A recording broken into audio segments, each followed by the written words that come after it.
8h14 sur Europe 1. Votre invité, Sonia Mabrouk, est le ministre de l'Éducation nationale, de la Jeunesse et des Sports. Bienvenue sur Europe 1 et bonjour Jean-Michel Blanquer. Bonjour Sonia Mabrouk. Elle aurait eu 15 ans en décembre. Nous allons ce matin, et c'est tout à fait normal, respecter le temps de l'enquête. L'enquête sur la mort de Gina, victime, selon ses parents, de harcèlement, d'insultes homophobes et racistes durant 2 années, 2 ans. Monsieur le ministre, je ne vais pas vous demander ce que peut dire l'enquête, mais est-ce qu'on peut confirmer ce matin la réalité et la gravité de ces faits de harcèlement ?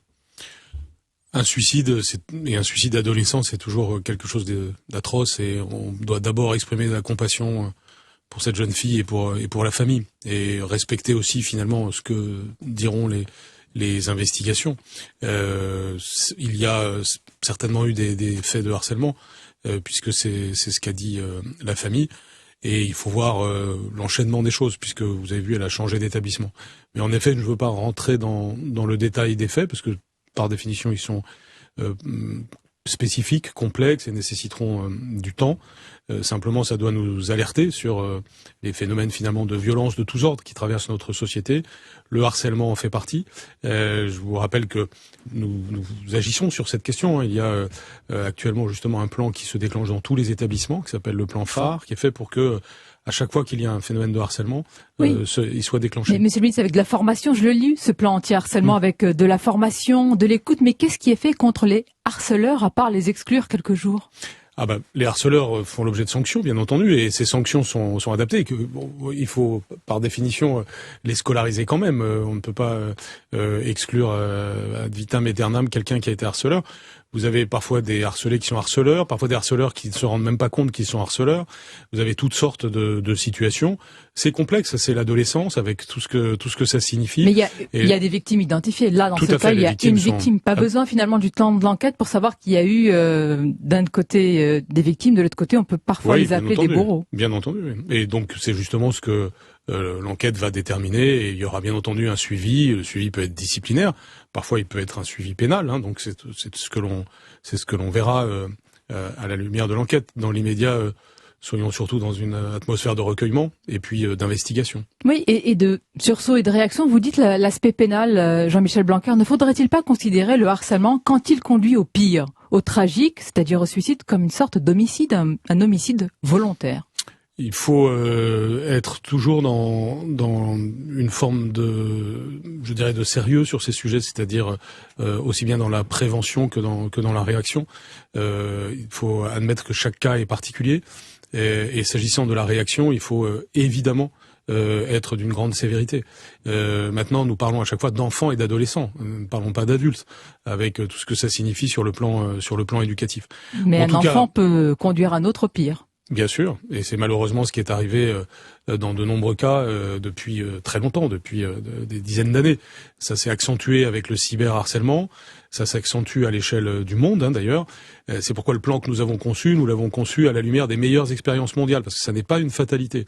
On se rend compte que lorsque on prend les problèmes à la racine, lorsque les adultes sont formés au sujet, lorsque les enfants sont formés sur cette question. Ça c'est en amont, mais j'insiste pardonnez-moi sur c'est ce que nous faisons. Oui. Par exemple, par définition, vous savez, tout ce que nous évitons, tout ce qui se passe bien, vous n'en parlez pas.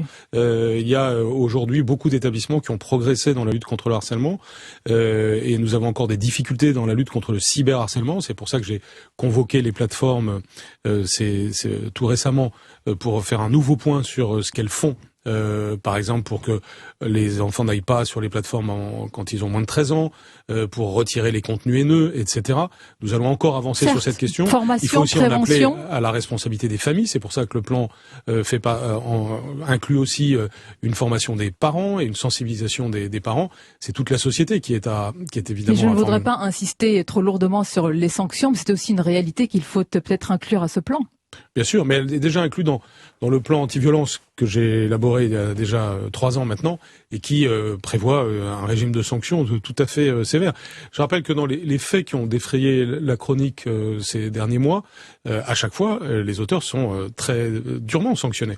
Vraiment ? Que ce soit, oui, par exemple. C'est pas ce que disent certains enseignants, mais vous allez y répondre. Où est la vérité, monsieur le ministre ? Par exemple, quand la professeure avait été violentée, bousculée de manière violente, 5 mois avec sursis pour le jeune délinquant.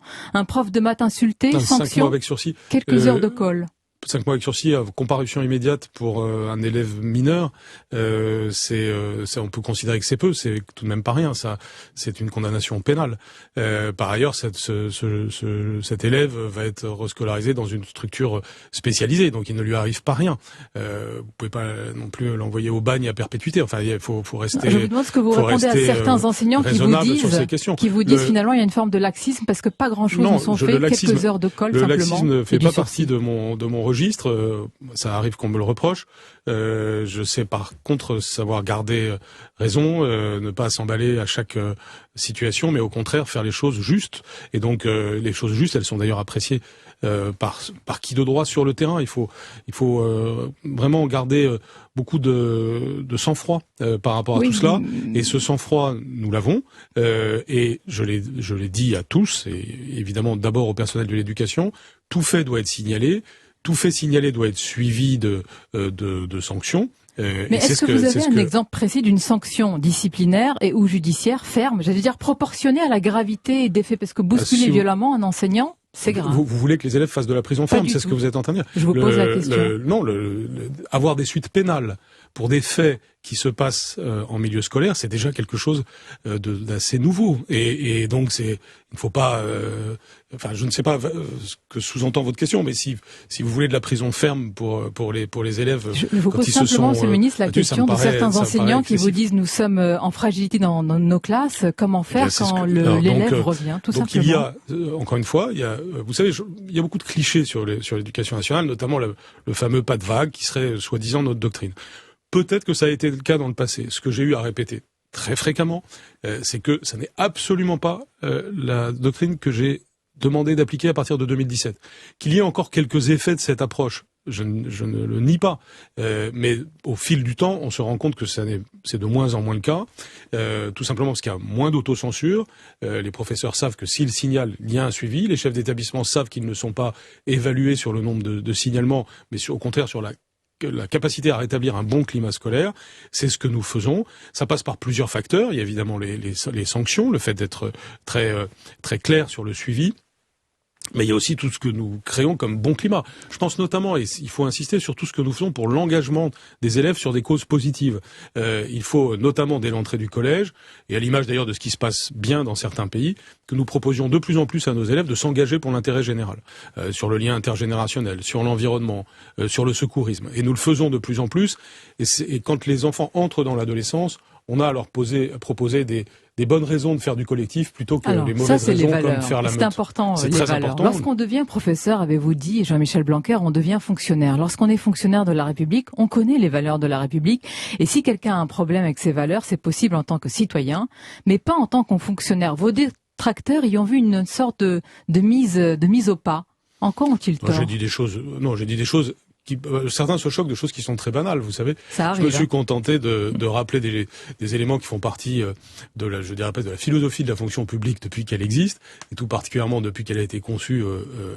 Les principes de service public ont été précisés au début du XXe siècle. Il est évident que quand vous êtes fonctionnaire, vous avez des droits et des devoirs. Mais concrètement, ça passe par quoi? Respecter ou adhérer aux valeurs de la République? C'est large, c'est un fourre-tout. Par exemple, j'ai fait quelque chose qui s'est très peu fait auparavant, j'ai radié des personnes qui avaient été dans la radicalisation islamiste. Et donc c'est un exemple extrême mais typique de ce que je disais. Vous ne pouvez pas être fonctionnaire, a fortiori dans l'éducation nationale, et être ainsi aux antipodes des valeurs de la République. Donc voilà, c'est très simple, c'est très serein.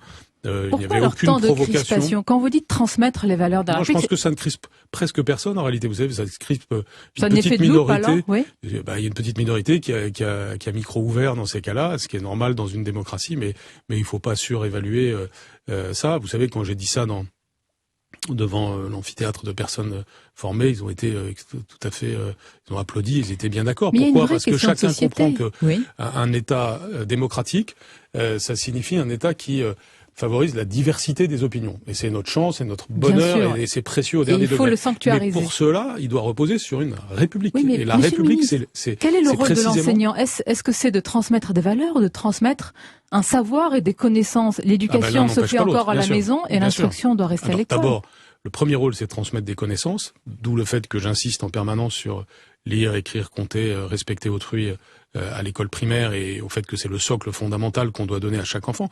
Donc c'est transmettre des connaissances, mais ce faisant, on transmet aussi des valeurs.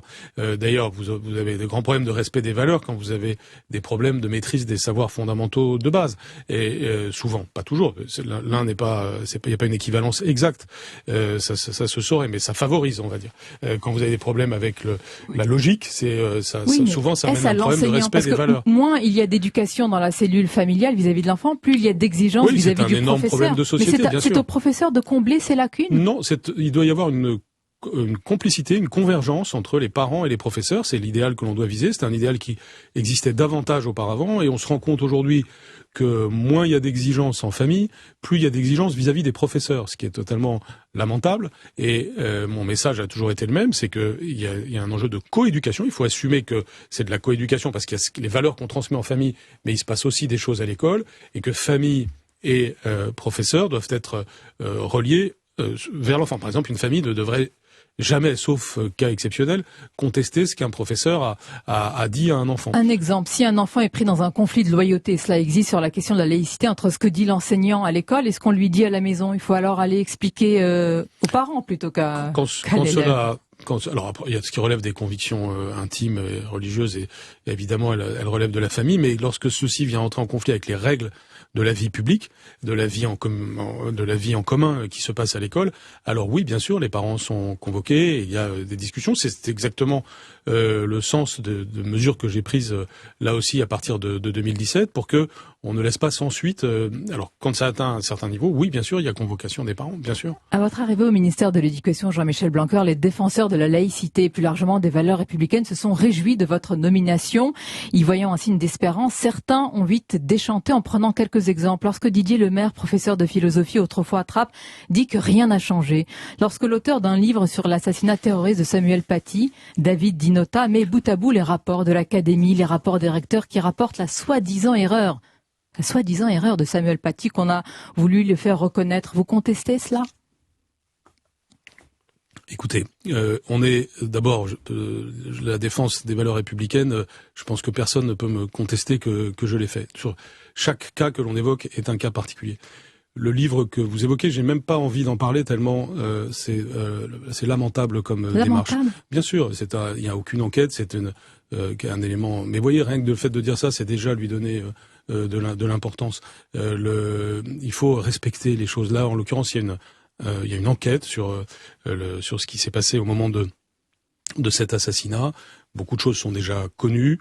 Ces choses-là doivent être faites avec calme. S'il y avait des failles de l'institution dont j'ai la responsabilité, je n'aurais aucune difficulté à les reconnaître, mais n'allons pas chercher des choses qui sont fausses simplement pour faire scandale. Ce qui est malheureusement ce qui a été fait. Non, mais il y a des phrases truquées. Le référent laïcité est venu corriger Samuel Paty. C'est faux. Écoutez, il y a des tas de choses. Il est venu lui expliquer les règles de la laïcité. Si n'importe qui peut écrire n'importe quoi et qu'à cause de ça on oblige un ministre à rentrer en polémique avec cette personne, je pense que ça n'est pas bon pour le débat démocratique. Mais la vérité est importante, si vous pouvez l'éclairer par les faits. Justement, ça n'est pas le cas. Donc, mais voyez, ce que vous faites, c'est que vous m'obligez à le faire. C'est le calcul de ce genre de personnes, c'est faire scandale à partir de rien. C'est donc c'est ainsi à faire de la publicité et obtenir ce qu'ils veulent. Mais bien entendu, si les choses étaient comme ils disent, ce serait il y aurait un problème, sauf que si on revient sur les faits, par exemple, vous avez eu la principale est allée porter plainte avec Samuel Paty au commissariat. Le professeur Samuel Paty était joint par l'inspecteur d'académie adjoint le week-end précédent le drame. Le week-end, vous voyez, pour en solidarité avec lui, pour envisager avec lui comment faire. Donc toutes ces choses-là, il ne faut pas les occulter. C'est insultant pour les personnes en question. Il faut penser à ce qu'on fait vis-à-vis de personnes qui en l'occurrence, on fait ce qu'elles ont pu et l'ont fait dans un sens qui allait dans celui du professeur Paty. Après, il y a eu tout ce qui s'est passé, un enchaînement de choses, c'est complexe. Ça ne relève pas forcément du domaine scolaire, ce qui s'est passé une fois que la plainte a été déposée. On y reviendra largement lorsque les juges rendront leur première, lorsque l'enquête rendra ses premières explications. Et encore une fois, je n'aurai aucun problème à reconnaître ce qui sera dit à ce moment-là. Mais cette volonté de faire scandale, cette volonté d'entretenir des clichés sur tel ou tel sujet n'est pas ce qui facilite la vie démocratique. Et donc, je préfère qu'on en reste là sur cela. Jean-Michel Blanquer, on va continuer sur d'autres sujets. Mathieu Bock-Côté va nous rejoindre avec évidemment Dimitri Pavlenko. Et puis, on essaiera de définir l'école sous Blanquer. À la fin de ce quinquennat, vous avez un record de longévité assez conséquent et impressionnant. Chiffres à l'appui, vous nous direz en quoi le décrochage scolaire a diminué et l'école de la confiance est-elle enfin là? Effectivement, à tout de suite, restez avec nous.